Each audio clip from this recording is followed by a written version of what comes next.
안녕하십니까, 박병욱입니다. 이 내용은 월요일날 4월 8일 어제인데요. 김윤덕이 만난 사람이란 김윤덕이란 분이 선임 기자죠. 이분이 이제 여러분들을 만나고 이렇게 글을 올려놓는데 정리해가지고 불편한 다리 끌고 김준혁 시 87세 김숙희 전 교육부 장관.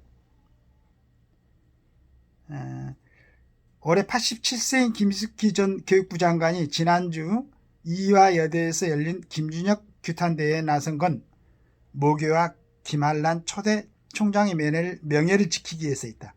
더불어민주당 수원정 김준혁 후보가 김한란이 종군 위안부를 보내는데 아주 큰 역할을 했고 이화여대생들을 미 장교에게 성상납시켰다고 주장한데 분노한 노 교수는 뇌졸중으로 마비됐던 왼쪽 다리를 이끌고 시위대에 합류했다. 이화여중, 이화여고, 이화여대를 나와 내 이력서에서 이화를 빼면 아무것도 없다는 김 전 장관은 김한란 박사에게 강의를 들은 마지막 세대다. 내가 참 어른으로 존경하고 따른 김한란 박사에 대한 폄훼와 모욕을 더 이상 두고 볼 수 없었다는 그는 거짓 선동, 여성 비하를 밥 먹듯 하는 자들이 국회로 들어간다면 이 나라에는 미래가 없다고 얘기를 했다. 머리에 성만 가득 찬 역사학자. 이제 우리 김민덕 기자가 몸이 불편해 보이신다고 얘기를 하니까 다리는 이 모양이지만 절뚝거리며 나와갔다. 내 선배들은 거의 돌아가셨거나 누워 계시니 나라도 나가야지. 그런 소리를 듣고 어떻게 그냥 앉아있나. 내가 김한란 박사에게 배운 마지막 제자다. 4학년 때 여성과 직업이란 강의를 그분께 직접 들었다. 당시 김한란은 이대생뿐만 아니라 한국의 모든 여성의 악모였던 롤 모델이었다. 나도 이 다음에 김한란 박사처럼 될래라며 자랐다. 그런 어른에게 듣도 보도 못한 한 역사학자가 국회의원 후보라고 나와서 더러운 소리를 했다기에 내가 나섰다.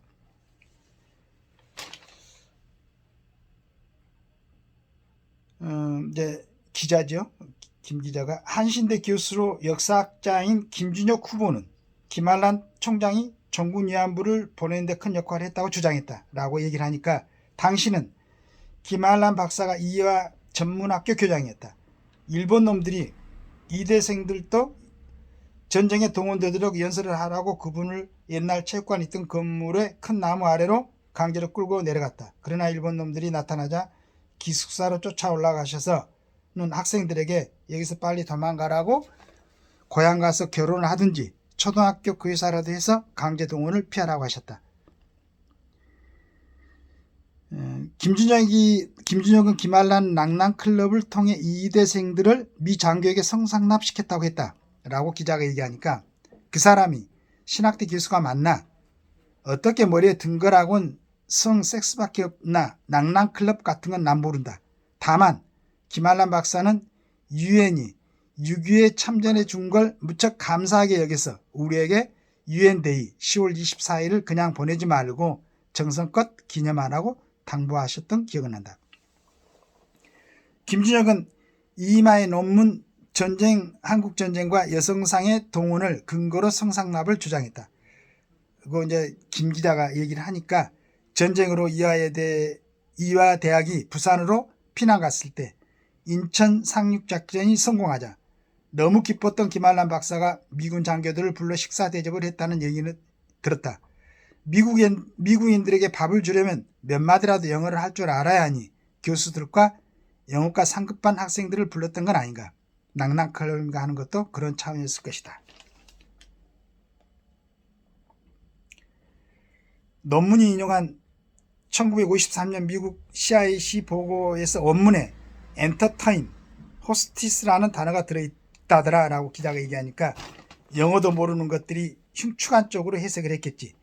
미국에서 엔터테인을 연결해 말하는 사람은 한 명도 없다. 컬럼비아에 대해서 학위를 받은 김한란 박사가 영어가 유창하니 이승만 대통령이 뭔 일이 생기면 의견을 구하고 이화 대학에 도움을 요청했을 것이다.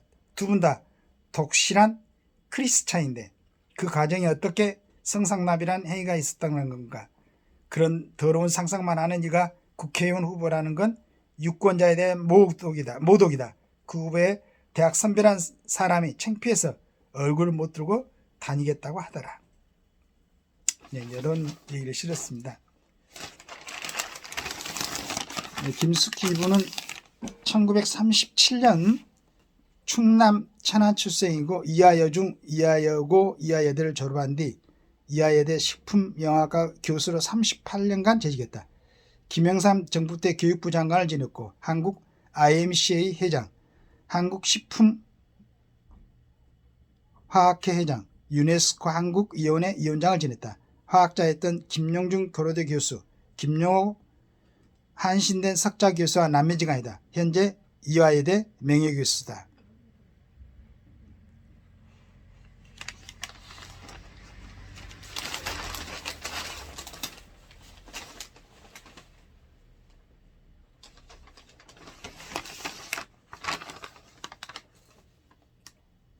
그 이제 이분한테 나는 이제 재밌었던 게 그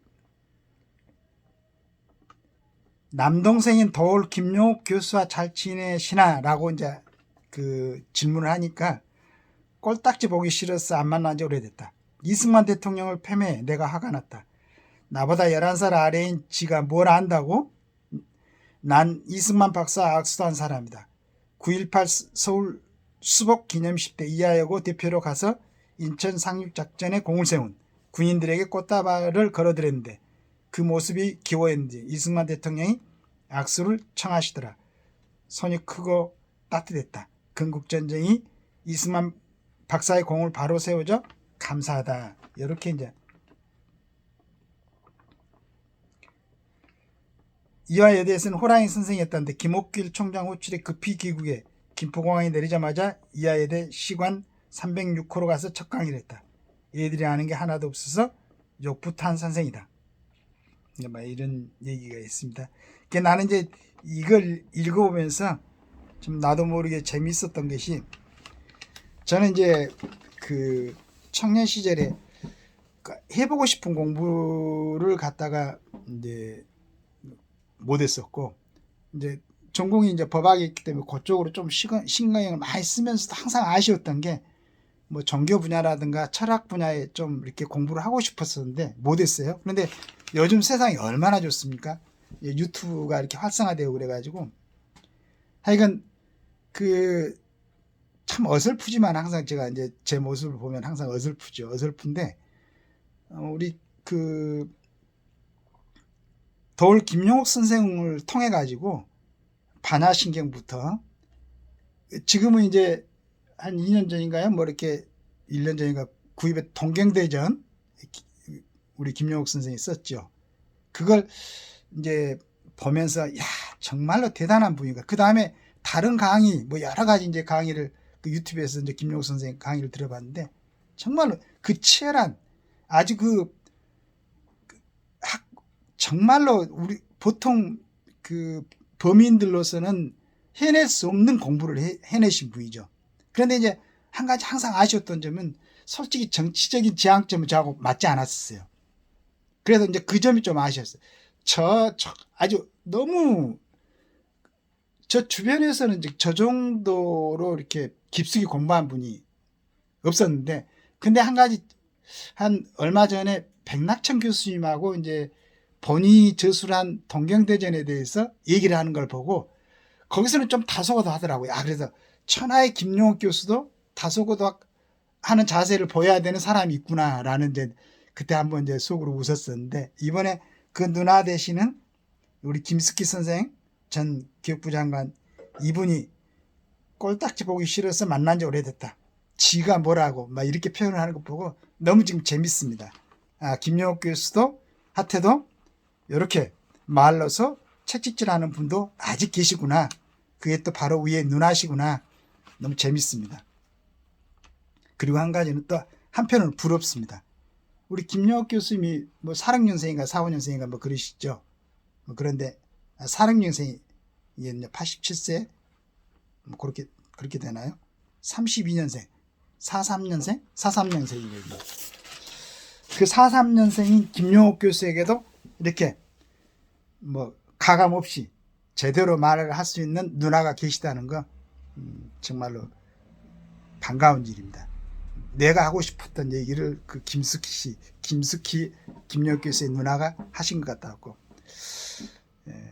이런 내용들입니다. 이분이 말하는 것처럼. 그래서 내일 투표인데 이제 해당되는 사람들이 좋은 결정을 해주면 너무 좋겠지만, 내가 스스로 생각해보고 내 판단상은 이런데 이게 또 잘못됐을 때, 내가 아무리 역사를 공부하고 역사를 강의한 사람이지만은 내 시각이, 나는 미처 몰랐었는데 얘들 학생들만 가르치다 보니까 내 이런 의견에 대해서 이렇게 반발해 올 줄은 몰랐었는데, 그럴 수도 있겠구나라고 의원 사퇴를 하면 더 좋고, 그렇지 않으면은 또 국민들이 판단해가지고, 그럼에도 불구하고 이런 사람들이 국회의원이 된다고 그러면은 그 지역의 분들의 결정이니까 그 어쩔 수 없습니다. 감당해야 되겠죠. 어느 지역에서 어떤 사람을 국회의원을 올려 보내놨는데 그 사람이 전력이 이렇고 국회에서 4년 동안 활동할 때 이런 모습을 보였었다. 그럼 이제 그 지역 주민들이 그걸 안고 살아가야 되지 않을까, 그렇게 생각을 하고 있습니다. 하루 남았는데 모든 면을 잘 살펴보셔가지고 뭐 지연도 좋고 학연도 좋고 여러 가지 이제 뭐 혈연도 좋고 이런 게, 또 어떤 후보는 오늘 보니까 뭐 부모들이 나와서 이렇게 하는 거 봤는데, 한 가지 아쉬운 점은 그 전에 부모들이 그 젊은 친구의 어떤 정치 행태를 갖다가 좀 수정해주고 교정시켜 주었으면은 좀 더 바람직한 모습의 정치인으로 자라날 수 있지 않았을까 하는 아쉬움도 있습니다. 자, 이제 국민들의 선택만 남았습니다. 여러분들이 어떻게 결정하고 어떻게 선택해서 어떤 사람들을 22대 국회의원으로 보내주느냐에 따라서 앞으로 대한민국의 운명이 결정될 수도 있다. 중요한 시점입니다. 잘 판단하시고 여러분들이 소중한 한 표를 갖다가 행사하시기를 기대하겠습니다. 정확하게 행사하시기를, 대한민국을 위해서, 국민들을 위해서 잘 행사할 수 있기를 기대합니다. 감사합니다.